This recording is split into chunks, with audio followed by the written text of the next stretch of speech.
Hi guys, welcome back to another video, and today's topic I'm going to be covering work permit in Sweden. I know the last video I posted I talked about how I'm going to make this a series, and the last topic we talked about was actually how to relocate to Sweden with a visiting visa if it is possible. And if you haven't watched that video, you should try and do so you catch up on the information that was given out. So today is going to be about work permit. Work permit is one of the options you can actually take to move to Sweden. There are other options. I'm going to be covering them one after the other. I'm going to list the requirements now, and I'm going to read it from the Swedish immigration website so that you know. And if you haven't had time to actually check out the page, please try and do so and read about it and make your own inquiries. So let's dive right into it. To obtain a work permit, you must have an employment contract signed by both parties. If the employment contract is in another language other than English or Swedish, it must be translated. A copy of the original document must be attached. And 2, you need to have a valid passport. Have an employment with terms of employment that are at least on par with those set by a Swedish collective agreement or which are customary within the occupation or industry. Have a salary that is at least on par with that set with the Swedish collective agreement or Swedish customary within the occupation or industry. Have an employment that enables you to achieve a good income. This means that you must have a salary that amounts to at least 80% of the median salary published by the Statistics Sweden (SCB), and which was valid at the time of the application. So you can, when you go to the website, you will see a link to the current maintenance requirement and you can read about it. Lastly, you have an employer who provides insurance covering health, life, employment, pension when you begin to work. You should try and read this yourself and make your own inquiries. And just a tip there, you're going to have to show your passport to the immigration office. It says here you must show your passport. The Swedish immigration must check your passport before a decision can be made.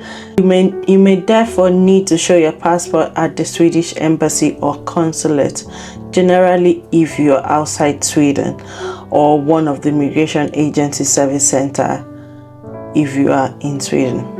In some cases, you might have your passport checked digitally instead of showing it in person. All the informations are in this website. My last video, I did link it, so if you've not had time to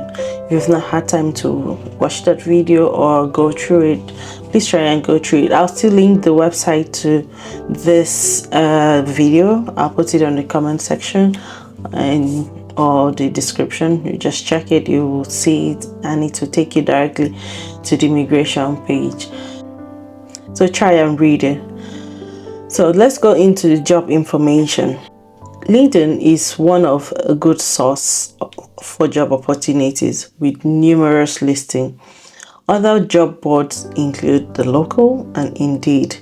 If you're in Sweden, you can apply through Arbet Familia, the national job agency.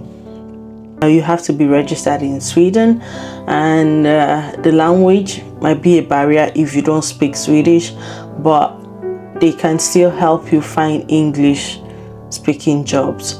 So if you're registered in Sweden already, you can try Abe Familia.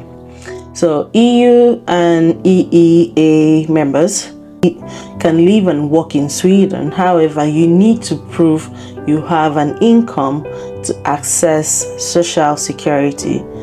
For non-EU or EEA members, need a working and resident permit.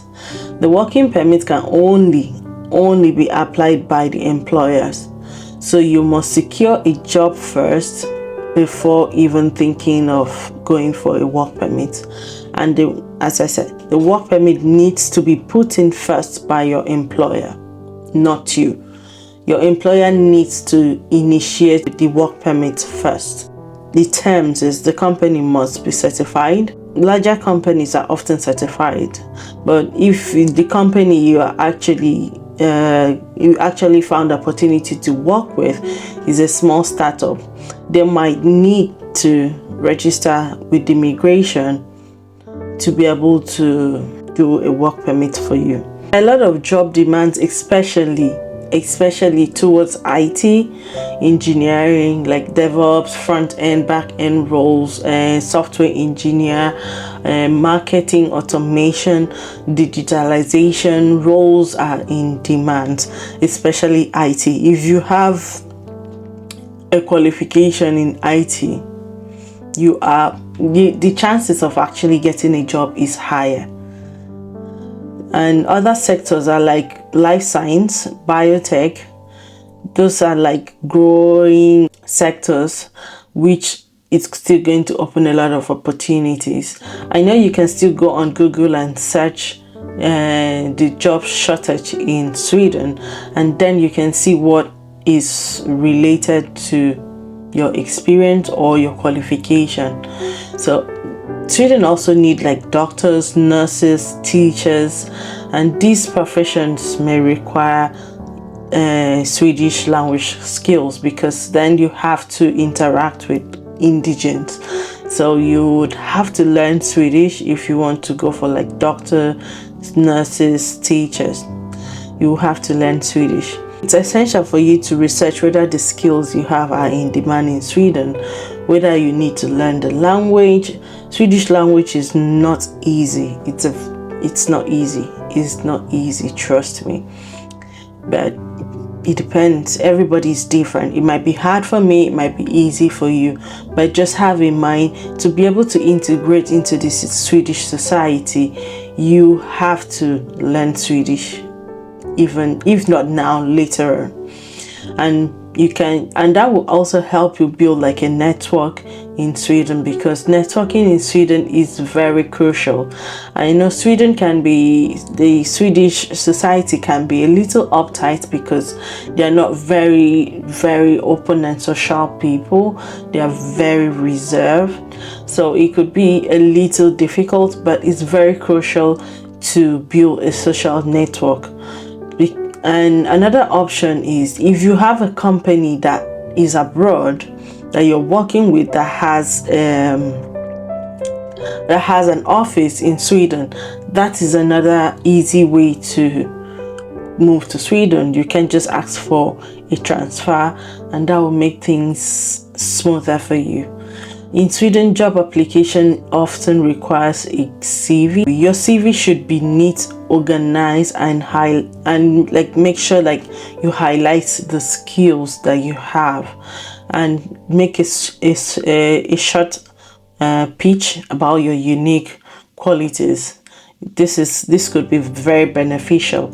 This next tips is actually this is just my own point of view. This is just my opinion. You don't have to actually go through it, but I will say avoid adding your photo to your CV to prevent potential bias. Aim for structural and very factual CV. Let your CV be accurate and let every information be correct. When interviewing, research the company's culture. Swedish culture is fair, it's fair. So the interview might be very casual. It is still important that you keep it very professional. So let me stress about learning Swedish. Learning Swedish can be very beneficial even if the job you're looking for does not require it, but it might be beneficial for you to be able to integrate into the system. Don't limit your job search to one source. Be proactive, network, use resources like LinkedIn. Software engineers are in demand, particularly for larger companies. They can assist with visa and relocation for non-EU members. As a non-EU member studying in Sweden, you can start 1 year after graduation to find a job. So this is a topic I'm still going to go in depth later on. Let me say maybe the next video I'm going to do will be on student visa and the possibility to work in Sweden. So as a non-EU, there's a possibility for you to study in Sweden and you can have a visa to work after graduation. If the company hires you, they need to apply a work visa for you, even if you're in Sweden already studying. So after your studies, the company would need to apply for a visa for you. Some companies hire through agency that handle the administration. This means you're employed to the agency, but you work at the company. It's a very common practice. So like where I work, we call them consultants. So they are not directly employed to the company, but they work for the company. Once they are certified, they can use a fast track to initiate the work permit, which makes it faster. So if they don't use a fast track, it will take a longer time. The fast track can take a shorter period of time, like 2 months, a month, if you use a fast track. So upon moving to Sweden, you must register with the tax office to get your personal number. This number gives you access to healthcare, school, banking, housing, everything. This they call it pension number. Pension number. I'm still learning how to pronounce it. Let's just put it personal number. This number is everything, your healthcare, everything that has to do with the system. So you have to get this number. And now let's cover the job demands in Sweden. There are a lot of people applying for jobs in Sweden, so getting selected can feel like a lottery. Like you have to be consistent, you have to be persistent. This is not just you put 1 or 2 CV and just expect the miracle to happen. Using talent sources, having a optimized CV, removing irrelevant information. Everything is just like straight to the point. Give the most important information that is needed. Just make it organized, optimize your CV, remove irrelevant information that can decrease your chances of getting the job. If you're not selected, it could be very, very hard. I know, having to submit CV to a lot of places and at the end of the day you're not selected. It could be very hard. But remember, there's a lot of competition in the job market, so don't take it personally. You just have to keep pushing and be persistent. And I'm going to urge you once again, please go back and read the immigration page. If you have any questions or anything that is not clear, you can write a comment on the comment section. I will try to answer it, and if there's any of a friend of mine that is available, they will pitch in their ideas. Please, let's be very diligent and let's make a lot of research when making these decisions. Don't give up. No matter how many times you try, it might be hard, but once you get it, it will be worth it. So thank you guys, and I'll see you in the next video.